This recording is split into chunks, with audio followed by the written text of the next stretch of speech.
This is Mission Qualfon, a monthly podcast that takes you inside the workings of our company, but not just the ins and outs of business. We look at the ideas and insights that make Qualfon truly unique. As a company, we are committed to being the best and making each person's life better. Join us as we get to know and learn from people from across the organization. What's their story? What have they learned? And how do they live out Qualfon's mission? Welcome to Mission Qualfon. Good morning, good afternoon, and good evening.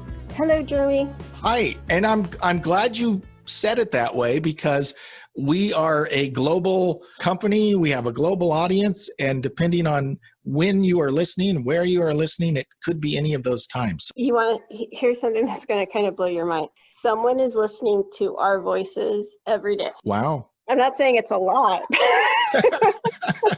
But somebody is listening every day. That's good. But every day we get several downloads, and I think our little podcast has, it was a test run, and I think we can say successfully that it is doing very well, and Great. We're very grateful. Well, I'm looking forward to today's episode 9.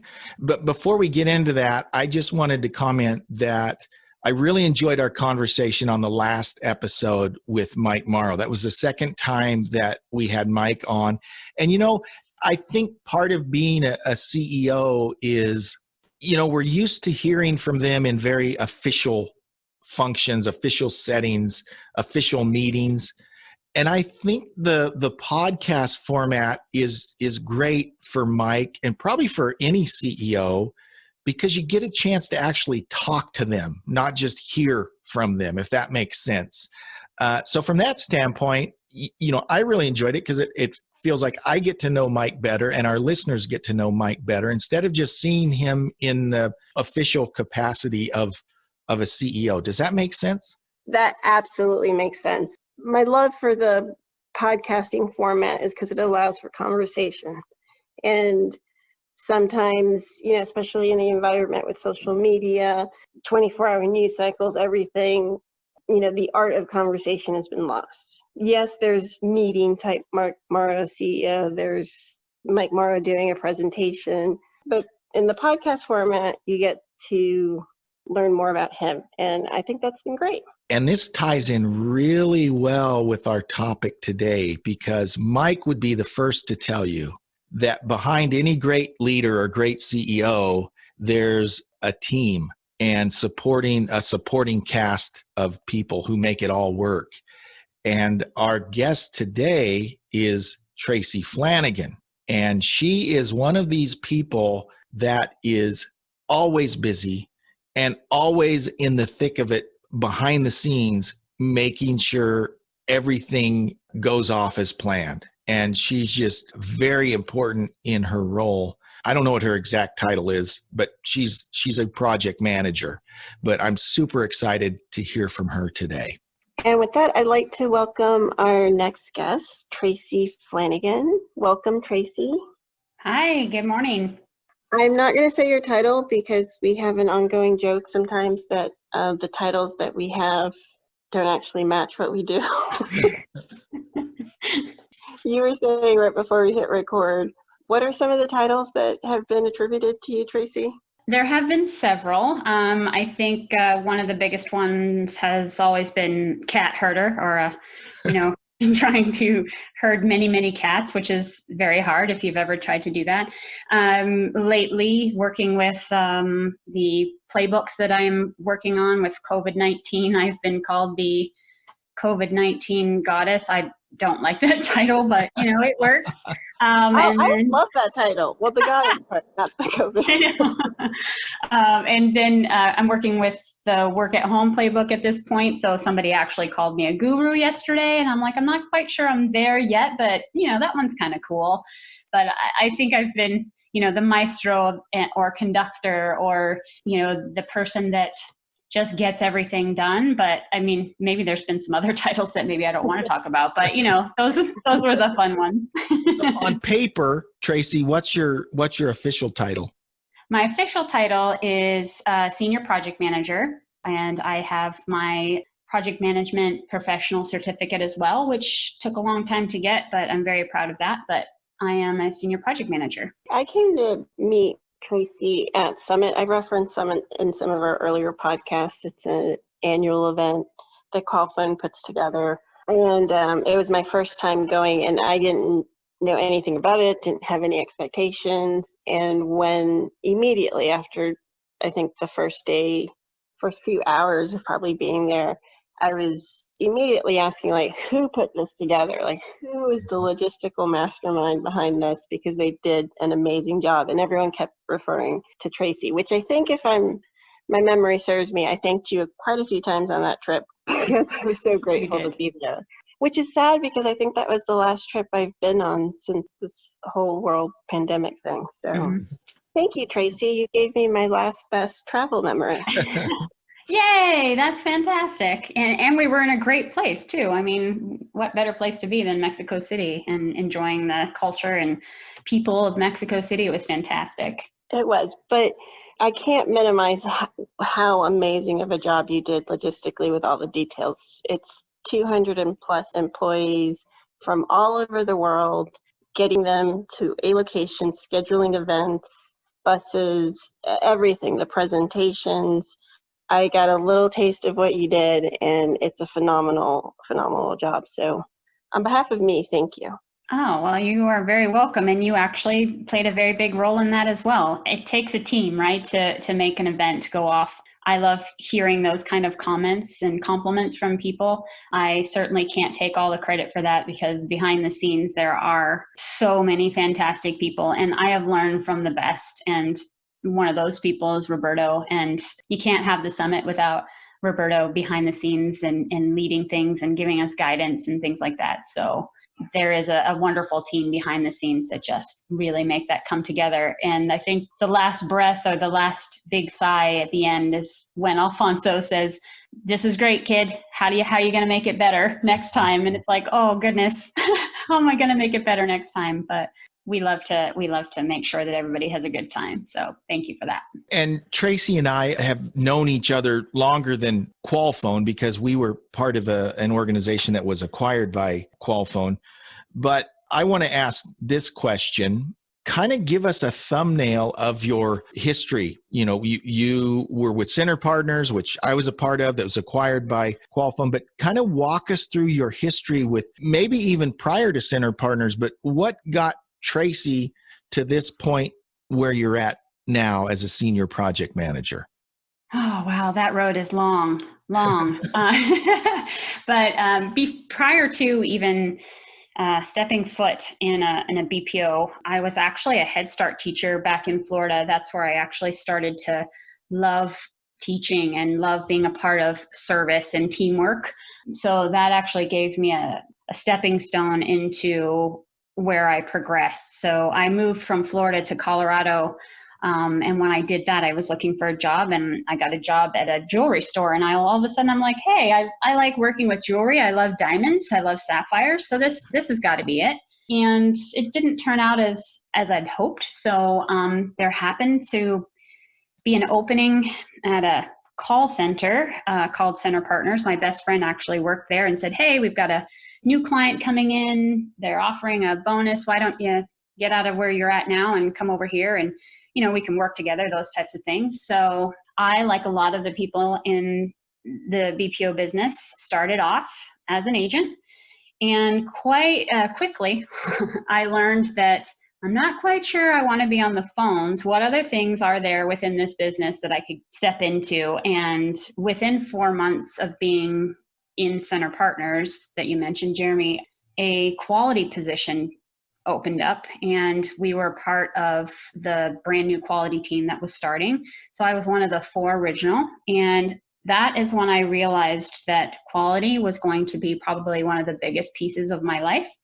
And I transitioned from being an agent to a quality position. And so I was an analyst for a long time, just learning the ins and outs of quality and how it evolves. And then I became a supervisor, and then eventually a quality coordinator, and led a pretty big team there up until 2006. There was over 60 of us across the company. And I loved every aspect of quality.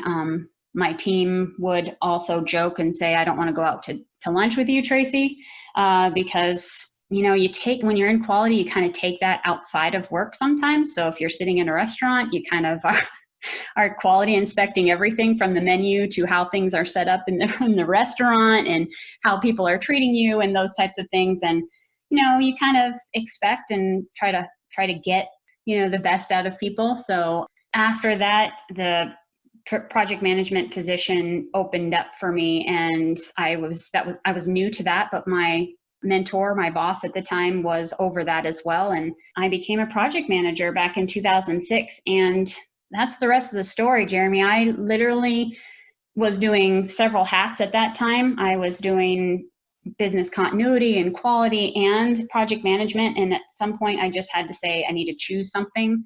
And it really was project management, because I can be a part of everything within my position. So not that I have to be a champ in every piece of that, but I get to know great people and work with great people and work with clients and work with the exec, everybody. I was going to say, you love what you do. I do. I wouldn't change a thing. And, 20 years ago, and it has been 20 years that I have been working with a BPO. And 20 years ago, if you would ask me if I was going to stay there, I would have said, nope, I'll probably go back to teaching or, go back to school to become an actual teacher, those types of things. Never, ever would I have thought 20 years ago I'd be sitting here with you guys talking about being a project manager. And yeah, this is to me, the greatest profession ever. I completely relate to that. We kind of touched on that a little bit with the Giannichino interview. Sometimes you walk into a call center or a BPO and you think this is just going to be a short-term thing. And then lo and behold, 25 years later, you're doing a podcast. I think I probably met Tracy in about 2008. And she's always been, as long as I've known her, has been a project manager. But one of my nightmare scenarios is if Tracy were to see my desk. I mean, because Tracy strikes me as the most organized person in the world. And if you saw my desk, Tracy, you would be aghast. But I just want to put that out there. I'm trying to be vulnerable here. I don't judge. I asked if you love what you do because you could kind of hear it in your voice. You could feel how passionate you are, and having experienced some of the things you've put together, it comes across.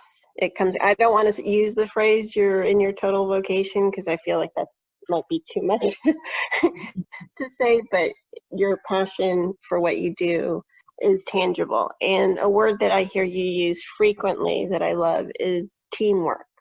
And so I was wondering, in your career and all the experiences that you've had, what is it about the way we do business that you appreciate? Yeah, teamwork is probably the biggest thing, and because I can totally self-manage and do things by myself, but things are just so much better when you work with an awesome team. And I think that is probably what drives me, or what makes me feel like I am part of Qualfon.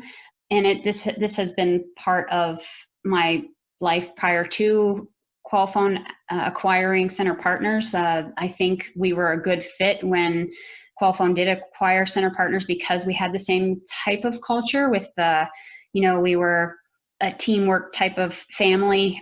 We loved what we did. We wanted to get things done, and we worked together as a team to do that, right? So when I started working with all the folks on the Qualfon side, I mean, the first person that I met was Abel Cruz. I mean, within 15 minutes of the announcement being made, I walked up to Abel Cruz and said, "Hello, sir. I'm a project manager, and I have something that I need to talk to you about." That was my first interaction with anybody from Qualfon. And I'll never forget Abel looking at me, shaking my hand and saying, "All right, let's have a chat." And I mean, it was literally 15 minutes after the announcement had been made, this gentleman looked at me and said, let's work on this. Let's go forward. I mean, who does that? And it was not only Abel, but everybody that was there to kind of take over the project that we were doing. And we were in a tight spot at that time with this particular client, and we were in the middle of launching them, and we needed teamwork at that point. And you were at that time where you're like, I don't know about this. How's this going to work? And I just dove right in because of that interaction with Abel, because I knew that he had my back already just within 15 minutes of hearing that. And when you're in a acquisition type mode, you're really trying to figure things out, right? And go, what does my future look like? What am I going to do? But that's what I absolutely love. And going back to, I probably go back to the summit a lot too, but when I was first asked to help out with the first summit that I worked with, I was just a helper, so to speak. And then that's when I really learned the mission of Qualfon. That's when I met Alfonso and Mary Carmen. Oh my goodness, you can't get any better than those two people. And the Gonzalez family. And since then, I have grown to know them well, know their passion, know their mission. And you just live the mission when you know it and know them, right? So I just take what I learn every day from every person that I work with and put it into what I do. So I could not know anything about workforce, and that's, a secret of mine. I'm not very good, but I go to Emily all the time saying, I need somebody on your team to help me understand this, help me be a better person to understand workforce, right? And she'll get me that person. Or if I need somebody to explain reporting because I need help there's always somebody or a team that you can count on within Qualfon that will help you. I have never, ever experienced anybody that said, sorry, can't help you. I agree, Tracy. Working at Qualfon, and I don't want to compare it to other BPOs. I want to say it more like comparing it to other businesses that I've worked for. The teamwork at Qualfon is something completely different. From the executive level down, if you need help or mentoring or guidance, or gosh, even just having a bad day, the employees at Qualfon really do try to come to the table in a team environment, which is a wonderful part of our culture. So you've worked 20 years. Mm-hmm. Yeah. So I've been in the BPO business. I guess I say I've worked for Qualfon for 20 years because, but I did prior to this worked with Center Partners, which was acquired by Qualfon. But to me, I'm part of the Qualfon family and have been for the past 20 some odd years. So I'm dying to know, do you remember this old, I think the three of us probably are dated enough to remember, but do you remember an old show called VH1? They had behind the scenes of famous music. Mm-hmm. So I'm kind of what behind the scenes of Qualfon 20 years. Could you tell us a little storytelling, how you've seen us grow and evolve and the changes and any memories that just stick out to you that you've really appreciate? So there's definitely lots of memories. I think what some of the things are that I really appreciate potentially are the moving from a siloed type of culture where sometimes we can get caught up in our own little world to really saying, listen, we can't do this, guys, without opening up and working together. I mean, a recent story was a client that we had to launch rather quickly. I met a brand new salesperson who sent me an email saying, hey, my name's Kurt and I need you to help me. And I'm like, who are you? And we had this big opportunity to launch a lot of folks remotely and within center. And this was literally right at the beginning of COVID. So we had to jump through hoops to say, how are we going to do this successfully with how fast COVID was getting in our faces? And so it took everybody to jump out of everything that they were doing to say, we want to make this successful. We want to make this work, and this is how we're going to do it. And I think, from past experiences, I don't know, I think I have a privilege being a project manager because I always see teamwork because, I work with the best of the best, and those folks will jump through hoops and work many, many hours to get things done, even when we've got a short deadline. So I guess I'm kind of biased because I don't usually see some things that don't happen, but I think that's where I've seen it evolve, is going from the day to day to we're going to flourish and make this awesome. Tracy, you experienced being acquired by Qualfon. And since then, you've been very involved in Qualfon acquiring other companies. And I'm wondering if you could talk about that. Are there common threads that you see that happens each time that we acquire a new company? And I'm not talking just about logistics that you're really deeply involved with, but just from a cultural standpoint, what common threads do you see as we've acquired these other organizations since you've been part of Qualfon? And thanks for asking that. I've been a part of a few, and then of course have seen what's going on with a few. And I think the common thread that you see there is Qualfon really does take the time to find businesses that are going to work in our environment and help us grow as a company. And I think they take a lot of time looking at the culture of the business that they're going to acquire, and will it be the right fit, and how are we going to make that fit? And yeah, there is a lot of logistics behind the scenes on how to make that happen, but it really is cool to see how the process works from start to finish, and then watch it grow after it's acquired, and how they integrate into the Qualfon family and those types of things. But I think that's the biggest piece, is that Qualfon looks for companies that are going to enhance and make us better. And I think Qualfon has done a very good job doing that. Now, Tracy, you mentioned two people. You mentioned Roberto, our Chief Mission Officer, who we've also had on the podcast, and Abel Cruz, who will be on our podcast. Two amazing, amazing gentlemen in our organization. One of the things Qualfon is passionate about is mentorship. Can you talk to us about how you've been mentored, or who you mentor, or how that works within your job description? Sure. We'd need another hour to talk about who's mentored me.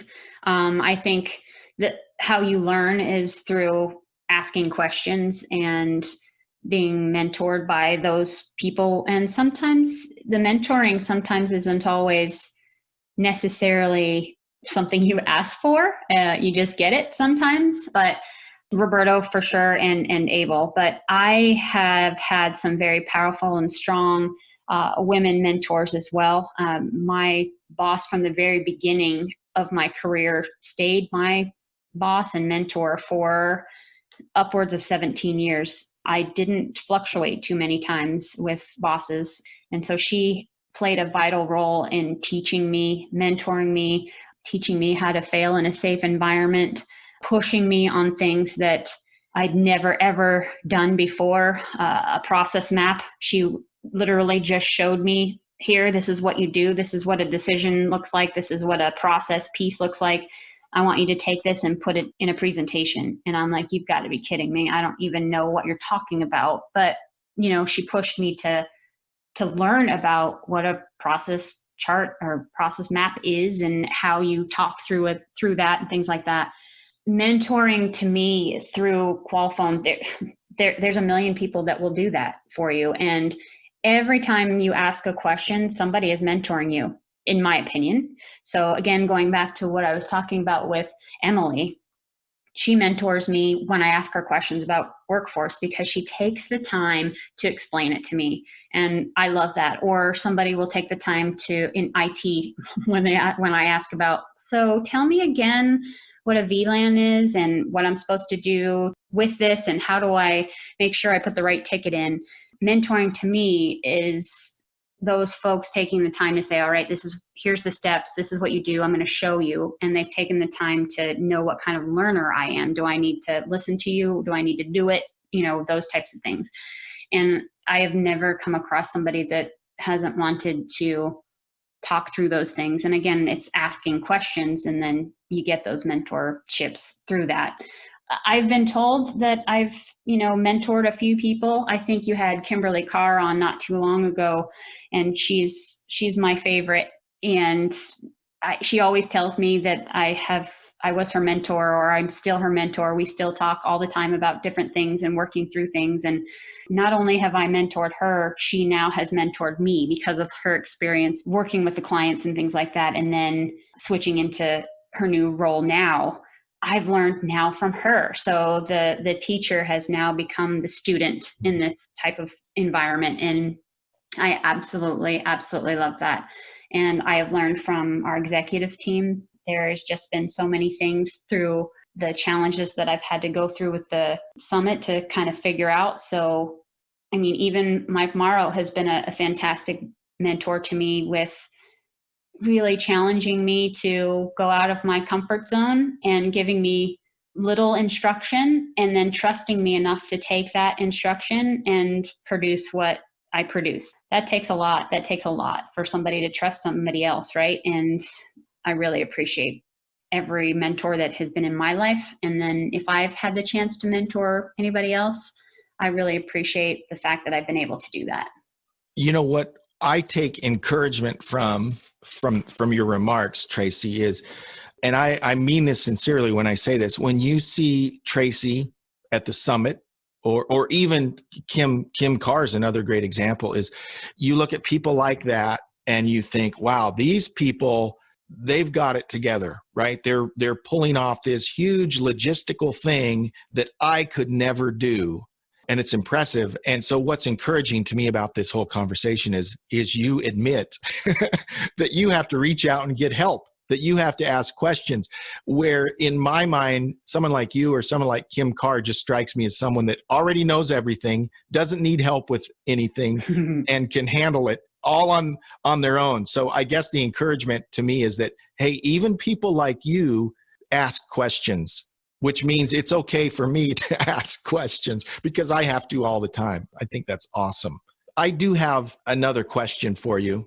Can you point to a specific time where you decided this project management thing, this is in my wheelhouse. This is what I'm going to do. This is what I'm going to make my career, because you've been doing it for a long time now. What was it that made you decide, leaving quality or whatever it was, that made you decide this is what I am going to do for my career? That is a great question, but I really have a quick answer to that because I know what sparked it.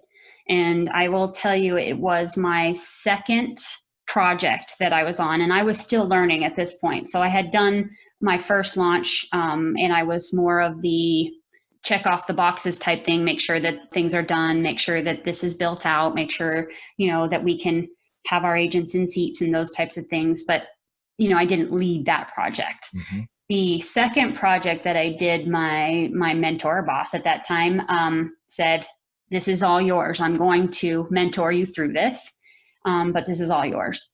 That particular client was, I can't even put into words how awesome this client was. And this is where I think drives me every time, is the client themselves taught me so much, but they were just so fantastic to work for, and to see them go through the process with me and work through that process with me and understand where, I needed some more help or guidance from them or from, internally. That's where when I finally launched the first day and saw the joy on the client's face, saw the joy on even our agents that were taking calls, and, first day jitters, there's so much stress on the floor on first day calls and things like that. But to see the excitement and to see what the team had accomplished on launch day, that's what got me. That's when I said, this is what I want to do. I want to see something start from start to and then end and finish, because that's what a project is, right? It has a start and a finish. I think in operations and things like that, you are continually improving and you're continuing to grow, and there's not necessarily an end to it because you don't want it to end, right? You want it to continue with business.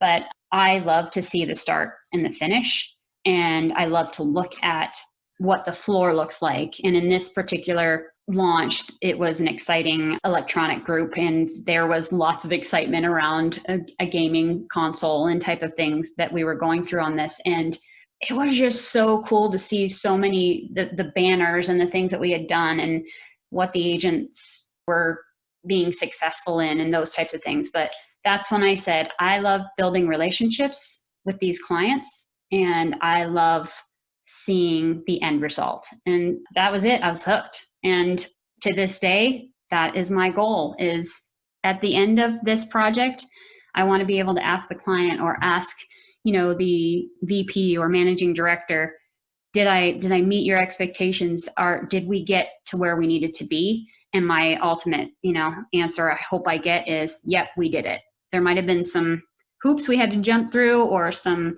problems or risks we had to mitigate, but we did it. And that's what gives me joy. Do you feel like you've reached your vocation, your total vocation? No, because I think the day I stop learning is the day that I'll never change, or the day that I die, I think, right? And I think I will be in a service position for the rest of my vocation, whether it be in project management or some sort of service position. I can't see myself getting out of this type of position because it excites me. It also gives me a lot of stress and a lot of heartache. But, I think when you love what you do, just like your kids, you love your kids unconditionally, but man, can they cause you a lot of heartache. Amen. Right? And so I am at a point, I think now, where I'm still being challenged. I'm still learning. A good example of that is the playbooks that I'm kind of working on right now. Like when Doug asked me to help with the COVID-19 playbook, I'm like, wow, I have no idea where to go with this, but it was so challenging and so awesome. And now to see some of the results from somebody having a playbook to go to help them through this process. I had nothing to do with the back end piece of that. There was a great team that, did all the work, the process mapping and gathering all the information. I literally just took all that great information and put it into a useful guide. And we're kind of doing that with work at home too, right? And these things are new to me and exciting. And I really want to be challenged and continue to be challenged. And I guess, again, if I'm not challenged, then you move on. So up until this point, I've been challenged and I keep learning. So I'm happy where I'm at. I love that answer, because I think I struggle with the idea of a vocation like it's the end, like this is it, this is the job forever. And I'm like, no, I'm ever evolving. I want it to shift and change as I shift and change. So I relate to that answer very much. I thank you. Thank you for sharing that. Yeah, I think I know you didn't ask me this, but one of the best stories that I have is in earlier times when I was launching things. I had a supervisor when we were doing a launch party come up to me and say, so I've seen you around. I've seen you walking around, and I see you, come into the training rooms and introduce yourself, and you're helping with a project and things like that. And, I get it, but I just really, what do you do? And I was like, To me, in my head, I'm like, I do everything. Do you not see what you just said? You see me walking around, I do this and do that. And it kind of took me back for a minute, and I tried to come back with a good response, but I'm like, well, what I do is get you to this point. So where we're at today is we've worked together to make sure that there's agents in seats that have computers that work, and that we have a client that's very happy with the performance that we're doing, and that we all have a job. And I kept going on there, but thinking about it now, I really wish I would have said something as good as what Felipe Gomez said at our summit this year about being a maestro or a conductor. That's when it hit me that's what I do. I look at everything and I put everything together. But again, it's the orchestra that makes the music, right? I need to know what everybody does, but I don't need to know how to play a flute or a violin. I wish I did. But, that conductor conducts the orchestra and then comes down from the podium. The people give a standing ovation. The conductor asks the orchestra to stand up, but the glory really goes to the orchestra and what they've done.